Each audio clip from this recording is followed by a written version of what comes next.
inerrante y veraz. Obviamente, eso es un producto, por decirlo así, el resultado de la inspiración. Si Dios escribió la Biblia, si las palabras que se encuentran en la Biblia son las palabras de Dios, son palabras que Dios mismo escribió, es imposible que haya errores en ella, ¿no? Dices, bueno, es de que hombres escribieron, así que es un error histórico. Pero, ¿cómo le llamas cuando una persona está en un evento, ve algo, y luego al día siguiente, cuando habla de ese evento, cambia los detalles en su historia? ¿Cómo le llamas eso? Mentira, ¿no? Entonces dices, bueno, es de que Moisés no estuvo ahí en Génesis 3 cuando Adán y Eva cayeron. Entonces, ¿cómo le vamos a culpar a Moisés si los detalles no son exactamente correctos? Pero ¿quién estuvo en Génesis 3? El Espíritu Santo. Dios estuvo allí. Y si Él, 1000 años después, que para Él es un día, si Él al día siguiente, cuando relata lo que pasó, cambia detalles. Bueno, a lo mejor nosotros lo hacemos sin querer, porque nuestra memoria no es muy buena. Pero un Dios omnisciente que tiene, o sea, si Él cambia detalles, eso lo llamamos mentira. No, es imposible. Dios es veraz y por lo tanto todo lo que Él dice tiene que ser cierto. Ahora, eso significa de que siempre va a buscar hablar con una precisión científica. Eso significa que no puede hablar con números redondos. O sea, es un error decir de que hubo 5,000 hombres allí cuando hubo 5,123. No, eso no es un error. O sea, es la forma en que hablamos en números aproximados. ¿Por qué? Porque Dios está comunicando con gente con información muy limitada. Si Él escribiera en la Biblia, bueno, cuando la tierra giró tantito, Moisés se levantó. O sea, ¿quién podría entender eso? Entonces, ¿qué dice? Cuando se levantó el sol, error científico, el sol no se levanta. No, pero o sea, correctamente interpretado, no hay errores en la Biblia. Y decir se levantó el sol no es un error científico, es una forma de comunicar que esto pasó en la mañana, ¿no? Entonces, cuando decimos inerrante, no estamos obligando a Dios a hablar hace 2000 años en la forma que a nosotros nos gusta hablar hoy, sino estamos diciendo que no puede haber contradicción en la escritura y no puede haber nada en la Biblia que contradiga la historia, la verdad. Y luego un último punto acá. Bueno, Juan 17, obviamente Jesucristo dice, tu palabra es verdad. Si la palabra es verdad, no puede haber errores. Pero quería cerrar con este tema porque la diferencia de estilo de la escritura. Porque a veces la gente, al entender la inspiración, cometen errores de interpretación. ¿En qué sentido? Bueno, si hay un solo autor que escribe un libro, si yo escribo un libro de 13 capítulos, la forma que defino una palabra en el capítulo 1 y la forma que uso esa palabra en el capítulo 2 van a ser muy similares, ¿sí? Porque acabo de definir cómo lo estoy usando en el capítulo 1 y luego cuando la uso de nuevo en el capítulo 2, el lector se da por sentado de que voy a usarlo de la misma manera. Y esto habla de mi estilo como autor, cómo estoy usando las palabras. Y, y entendemos eso, en particular en un mundo hispano en donde, o sea, acá en Los Ángeles vienen de muchos países diferentes y suelen usar palabras un sentido diferente. Y uno viene de España y dice, uy, no se dice esto acá. Y luego uno viene de Colombia y dice una palabra y, uy, no digas esto acá. No usamos esa expresión. O sea, todos tenemos nuestro propio vocabulario, nuestro propio estilo. Y la forma que un solo autor va a usar una palabra a lo largo de su escrito será muy similar. Ahora, si Dios fuese el único autor involucrado en el escrito de la Biblia, entonces cuando hacemos exégesis, eso es lo que haríamos. Sería, bueno, ok, estamos en Génesis 1, tenemos esa palabra principio. ¿Qué significa principio? Solamente sería cuestión de sacar la concordancia y ver cómo es de que la palabra principio se usa en toda la Biblia. En español ocurre 112 veces. Y estarías comparando. O sea, lo que dice principio acá en Juan, con la forma que Moisés lo usa en Génesis 1. ¿Cuál es el problema con esta forma de hacer interpretación, con esa forma de hacer exégesis? El problema es de que aunque Dios es el autor de toda la escritura, escribió sus palabras por medio de hombres.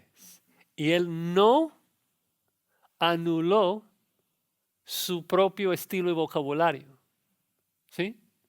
Si Él está detrás de ellos, guiándonos a escribir exactamente lo que Él quiso, pero haciéndolo,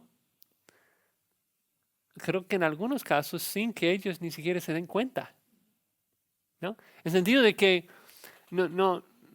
cuando lees el Nuevo Testamento, no nos da la impresión de que Pablo está caminando y Dios me va a dar Romanos. Sí. Y luego va y busca un escritorio y, ok, Pablo, Dios no estuvo dictando la Biblia. Es que, o sea, ¿por qué Pablo escribió Filipenses? Bueno, porque quiso agradecerles por su ofrenda. ¿No? Entonces se siente con su propia emoción, su propio vocabulario, su propio entendimiento de todo, escribe, exhorta, regaña, instruye, anima. Dios cargando, llevándolo para que el producto final sean palabras exhaladas por Dios, o sea, de que Dios pudo decir, esos son mis palabras, pero nunca anulando el estilo del autor. Entonces, aunque muchas veces hay lo que llamamos intertextualidad, de que Juan cuando escribe en el principio, Juan 1.1, el verbo, de que sí, se está refiriendo a Génesis 1.1 y por eso el uso es bastante similar. Pero a veces cuando los autores usan las mismas palabras, pero de manera un poco diferente. ¿Por qué? Porque eran hombres diferentes. ¿Sí me explico? Entonces, quiero mostrarles un ejemplo de esto. Un ejemplo en que si no pensamos en esa verdad de que Dios no anuló el estilo del autor humano, que vamos a cometer un error en nuestra teología. Romanos 3:28 habla de una verdad que abrazamos con todo el corazón como evangélicos. Concluimos pues que el hombre es justificado por fe sin las obras de la ley. Ahora, ¿qué significa en este contexto? ¿Qué significa la palabra justificado? ¿Cómo es que Pablo lo define? Bueno, hay que leer Romanos, ¿no? pero comenzando con Romanos 1, 16 y 17, ser justificado es cuando Dios declara al pecador justo, sin pecado, ¿sí? Y lo hace por fe, no por obras de la ley. Entonces, el hombre llega a ser declarado justo delante de Dios por fe, Romanos 3, 28. Ahora, ¿amén? ¿Todos creemos eso? Ok. Voy a buscar cómo esa palabra, dikaiō, se usa en la Biblia y vamos a encontrar otro pasaje. El pasaje es Santiago 2:24. Vosotros veis, pues, que el hombre es justificado por las obras y no solamente por la fe. Ahora, ¿cómo llamamos esto?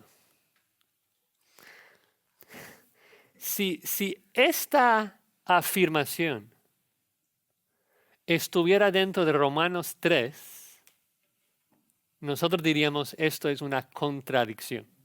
Pablo, acabas de decir que la justificación es por la fe y no por las obras. Y ahora en el párrafo siguiente nos vas a decir de que la justificación es por las obras y no por la fe. Eso es una contradicción. La clave es entender de que esto no se encuentra en Romanos. Eso no se encuentra en el contexto de Romanos. Eso no se escribió por Pablo. Ahora estamos en otro libro, en otro contexto, el autor teniendo otro vocabulario y otro estilo. La pregunta es, cuando estamos en Romanos, ¿qué es lo que Pablo quiso comunicar con la afirmación? ¿Cuál es la verdad divina que Pablo está expresando acá cuando dice que el hombre es justificado por fe, no por las obras? Y concluimos de que el punto es de que el hombre llega a ser declarado justo delante de Dios al creer en Jesús y no por esforzarse en las obras. Ahora la pregunta es, Jacobo, quien escribe Santiago, cuando él escribe en Santiago 2 que el hombre es justificado por las obras, ¿cuál es la verdad divina que él quiere expresar en este contexto? Y sin todo el tiempo de verlo, les puedo decir de que acá, o sea, primero quiere hablar de que la fe siempre obra. Si una fe no obra, es una fe muerta que no salva. Dice, pero ¿cómo sabemos si alguien tiene fe? Entonces, bueno, de acuerdo a Santiago, sabes si alguien tiene fe porque esa fe es activa, hace cosas. Entonces, ¿no fue justificado por las obras Abraham, nuestro padre, cuando ofreció a su hijo Isaac sobre el altar? Ahora, la clave de esto. ¿Cuándo es en Génesis que Abraham ofreció a su hijo Isaac sobre el altar? La Reina Valera pone la nota, es Génesis 22, cuando Abraham ofreció a su hijo Isaac sobre el altar. Y esto mostró, o sea, justificó, en términos de Santiago, justificó a Abraham. Génesis 22. ¿Cuándo fue el momento cuando Abraham creyó por primera vez y Dios le salvó? Bueno, dice acá, se cumplió la escritura que dice, Abraham creyó a Dios y le fue contado por justicia. ¿Cuándo ocurre esto? Esto es Génesis 15:6. Entonces, en Génesis 15:6, Abraham creyó en Dios, creyó a Dios y Dios le declara justo. Pero, ¿es una fe muerta o una fe salvífica? ¿Cómo sabemos? Bueno, es que su fe fue vindicada, se vio que era real 7 capítulos más tarde, cuando su fe obró. ¿Sí? Y entonces llegamos a entender de que la forma que Santiago está usando la palabra justificar es más el sentido de vindicar, ¿no? Y hay otros autores de la Biblia que lo usan así. Jesucristo dice, la sabiduría se justifica por sus hijos. ¿Qué significa esto? La sabiduría se justifica por sus hijos. ¿Cómo sabes si una decisión fue sabia o no? Los resultados, los hijos, lo que viene después. Entonces, Santiago 2, o sea, Jacobo está usando la palabra dikaiō de manera muy similar a la forma en que lo usaba su hermano Jesús, mientras que Pablo está usándolo en un contexto un poco diferente. El punto, sin entrar en todos los detalles de los dos pasajes, es de que no podemos negar el estilo y el vocabulario de los autores humanos. Es cierto que Dios inspiró todo y no hay errores, pero lo escribió por medio de hombres con sus propios deseos, con sus propios estilos, con su propio vocabulario.